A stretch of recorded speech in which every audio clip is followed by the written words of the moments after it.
Hello and welcome everyone listening to and watching. You're on 2020 Coaching Convos with me, Julie Crabb.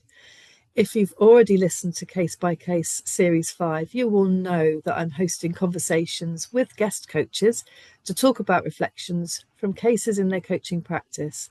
Now, in these, confidentiality is paramount. It's a fundamental element of our professional practice and of our ethics and our values. So you might hear us talking about clients in our conversations, but nothing that we say will be attributable to any individual that we've coached.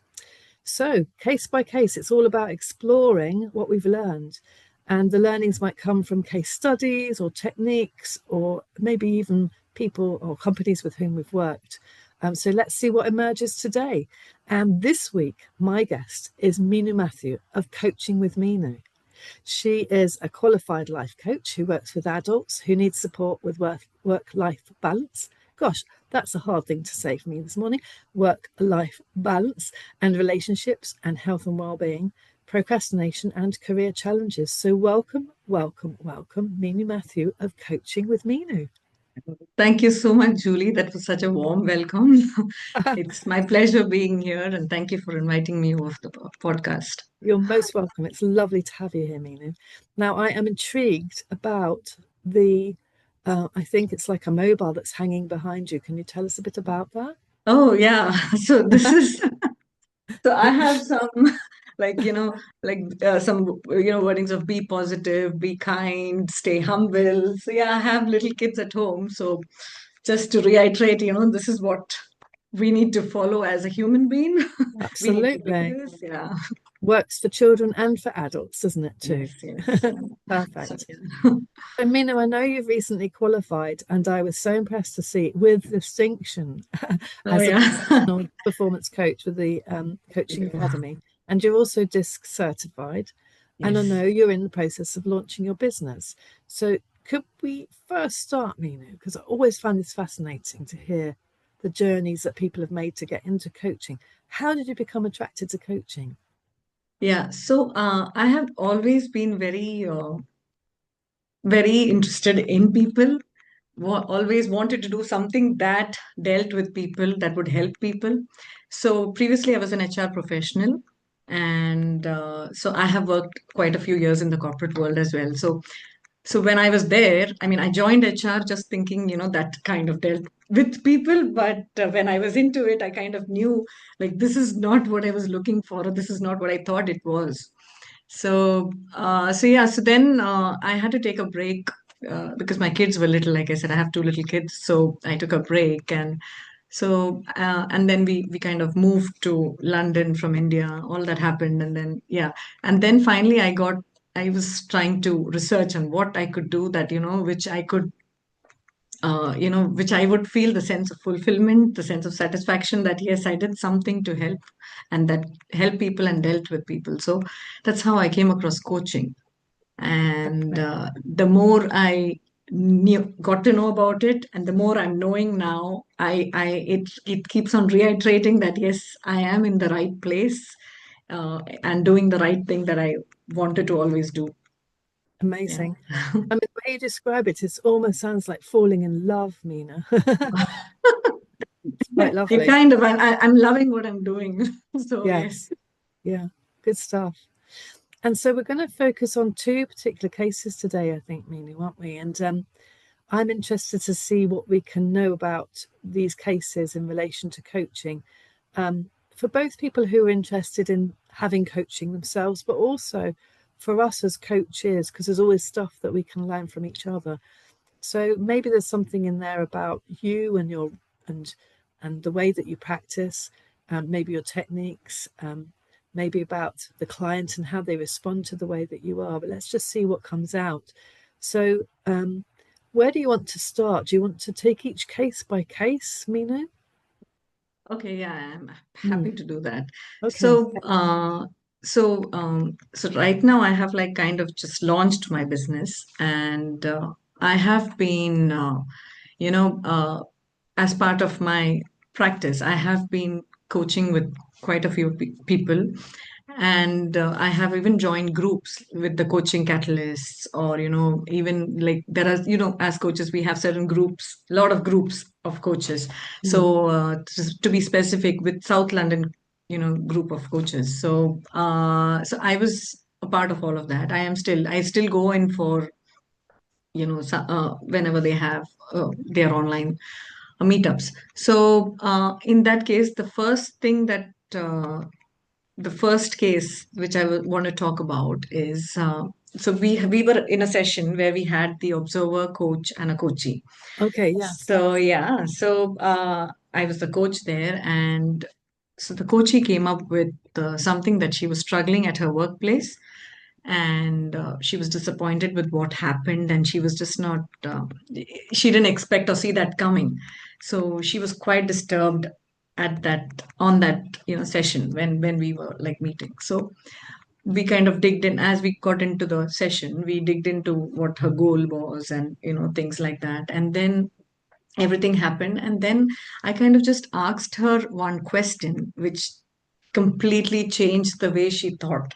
So it's like she's like, oh my god, I never thought this is the thing, why am I, so basically it was like, how much can someone be in control of something? So she was uh, and when I saw that, i f- I don't know how to explain what I felt, but it was like, oh my god, I kind of I, you know, I could see a change in the expression of the coachee, and it was like, oh my God, this is so powerful, so effective. Asking the right question at the right time, that makes so much of difference.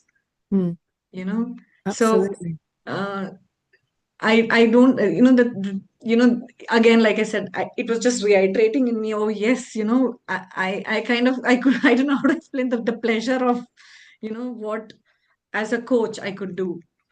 So this is one of the case, and there was another case where that Can we pause there and just because yes, yes, of what you course, yeah. said has already got my mind buzzing.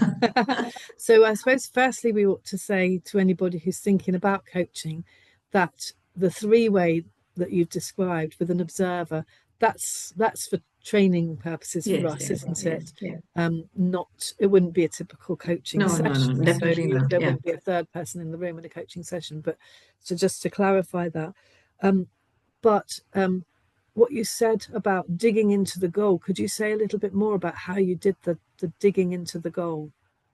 Yes. So basically, so in every coaching session, a client needs to come with a goal, right? Only then we can go ahead with it.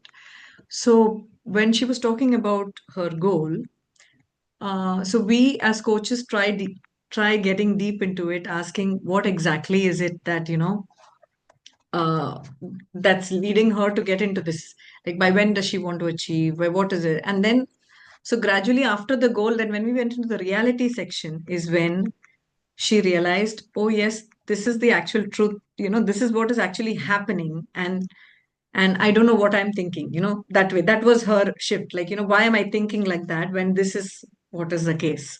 Mm, So yeah, so digging deep into the goal is basically to be more sure of to be more clear of what exactly the person wants to be, you know, doing in that session, yes. or in the future sessions. But uh, we crossed that, and then we came into the reality section is when it kind of struck her, saying that, oh, oh yeah, I never thought this.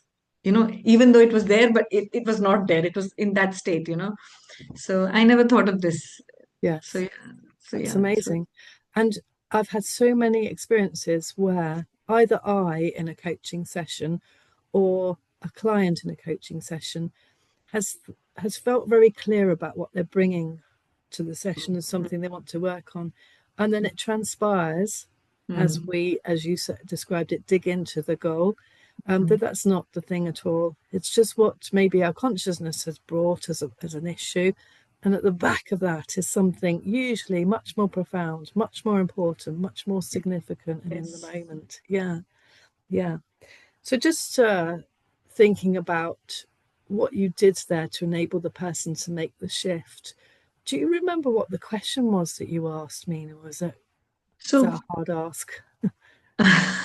Yeah, so what it was so basically it was regarding a third person here which was affecting her, right? So it was an office context. It was in her organization what was happening. It was a third person that was affecting her thing. So the question that I asked her at that point in time was like, how much is in her control? What is in her control and what is not in her control when she's, facing this or dealing with this? And that's when she was like, oh, this is just, this is not in my control, right? So what in her control is to how she wants to feel about it. Uh-huh. Mm, Understood yes. this. So that question was quite for her in her situation. So, so that's why, in coaching, it's so important to ask the right question at the right time. Yes. So maybe it's just a question. Now, when we are talking about it, it might be just a question, but in that context, at that point in time, it was more of what she was going through, what she was feeling. And when that question came in at that time, kind of made the shift in her thinking. Yes. So, I hear what you're saying, Meenu. It's like to say the question out loud, maybe it doesn't feel so significant, but for the person in the context, it was spot on and right at the right time. yes. Yes. And you described how you saw the person's state changed. Mm. And what was it that you saw in her body? So she was, when she came in, she was very, very stressed, very worked up, very upset. But when that question was asked, she kind of felt, she's like, you know, oh my God, I never thought like that. I never kind of, she, I mean, when she was describing herself, like you can see me the way I am. So when she was describing herself, so it was like, in silence, in coaching, we also use silence as a very powerful tool. So I think silence is, I just kept quiet and I just let her pass her emotions, like what she was going through, and that I felt she calmed down. She was more clear on what she was, you know, what she was feeling, why she was feeling, and what can be or should be done to feel Mm, better. She was in that state. Yeah. yes. That's a really important skill, isn't it? To be able to have the patience to sit and Mm. watch and wait and calibrate. And I always find that if the person isn't looking at me, if they have their head down or they're looking to one side, then usually there's some more thinking going on, and it's not helpful to interrupt that with what I think is a Mm. valuable Yeah. question again or whatever. So yes, I think giving the person time to process that beautiful question, the right one at the right time, Yeah. is really important. Yeah, fantastic. Thank you, Meenu. And could we? And I love the way you are so excited still about Oh, yeah. thinking back to it and Yeah. Yeah. knowing I how mean, powerful it is. yeah. So this is actually, so the case studies that I'm talking about, both of these, which I'll be talking, the next one which I'll be talking about, has also happened during the initial stages of my coaching. Uh-huh. So, and that's the reason why it's still close to my heart and very clear, because uh, I was very, like I said at the start, like I was really very, very happy, and I don't know how to, very content, that, when you see that person, Mm. I mean, maybe this is, maybe, this is what I like to make a difference in that person's life. Basically, it's that, yeah. So Yes, I could see that yes, myself, which I wanted to feel always, all the way. So, yes, so yeah, wonderful. so Just thinking these cases that you're talking about are almost like anchors for you mm, of your competence in your skills in the mm, coaching practice. It's wonderful. Yeah. yeah. So let's hear about the second one then, Meenu. Yeah, so the second one, that was a one-to-one coaching session.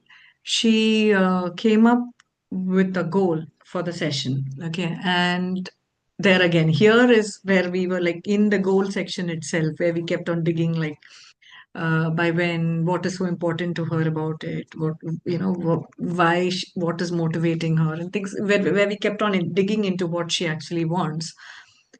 Suddenly, I saw her, very she kind of realized that, oh, this is not what the goal is actually.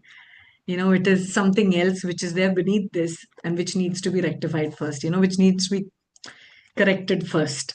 So there also, as she was changing from her, the way she was feeling, the way with the way she realized, I kind of used silence there as well. And that also worked wonders there, because she kind of like, oh my God, Meenu, I never thought this is what was it actually, triggering me to do this.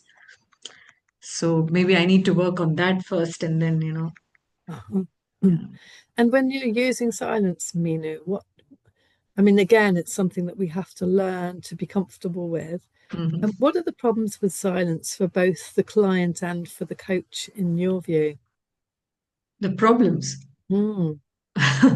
So, so silence is, I think we need to learn to get comfortable with that feeling of, being uncomfortable there, I feel, because it's not so easy, right? Uh, so I think with my practice, with my learning, I feel I'm still working, and I think I've come way than what I was earlier, and now what I am when it comes in terms of silence, because silence is something which is, like I said, doesn't come easy. It's like, oh my God, I don't know what she's feeling. Or I don't know what he's feeling. I don't know what should I ask next? What should I? So you're just in silence, you're just letting that person think through or pass through what is happening. Maybe that leads to, so I wouldn't say a problem. It's kind of a plus point in coaching, where the person can actually uncover what was not realized earlier. Yes. So yeah, so Yeah. So it's not once we've learned the skill, and the problem is dealing with any discomfort that we might have with pausing, being patient, waiting, letting that space be well, it's not even empty, is it? There's stuff going on, it's just not necessarily visible. Once we're past that, then the silence gives gold. Yeah. mm, It's interesting, actually. In more recent months, I have included in my kind of introduction in a coaching session, to encourage the client that this is an opportunity for us just to slow down and slow down our thinking and our feeling. And I find that people who have very busy lives, who perhaps rush into the session still buzzing, still kind of full of stuff, it's useful just to remind us, isn't it, that's a yes, space just to slow everything down and even exactly. pause at times. Yes. Yeah, good stuff. Well, Meenu, believe it or not, we are coming up to our 20-minute deadline. Oh, But what yeah. I want to make sure that we've got time for is for you to share a bit about the kind of things that you're doing over this autumn period, because we're recording in the autumn to go Yes. out in December, Yeah. and to say a little bit about perhaps what you've got in train for the new year. Yeah, yeah, of course. So I have like this autumn offers, which is continuing.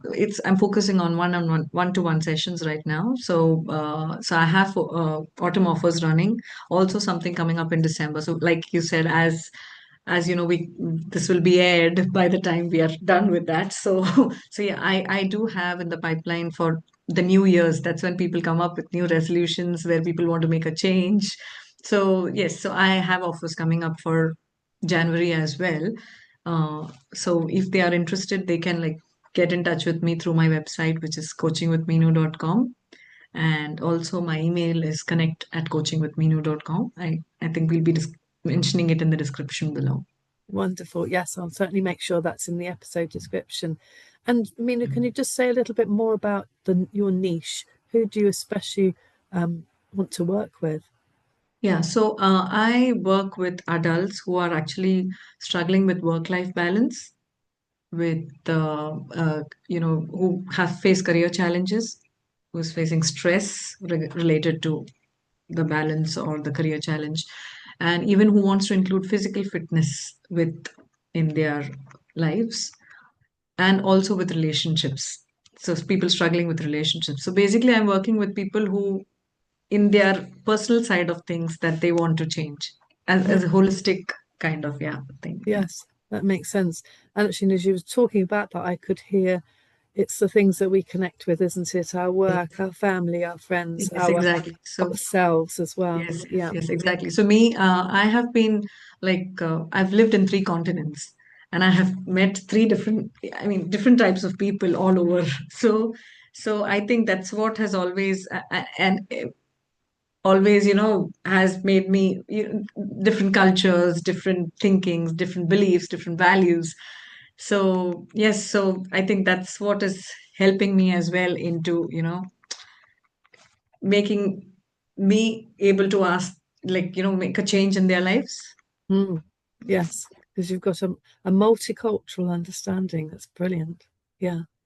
Fantastic. Thank you, Meenu Mathew of Thank Coaching you, with Julie. Meenu.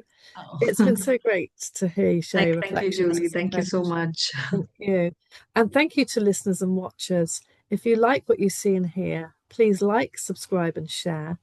And tell me what you want to hear more of on 2020 Coaching Convos with me, Julie Crabb. Till next time.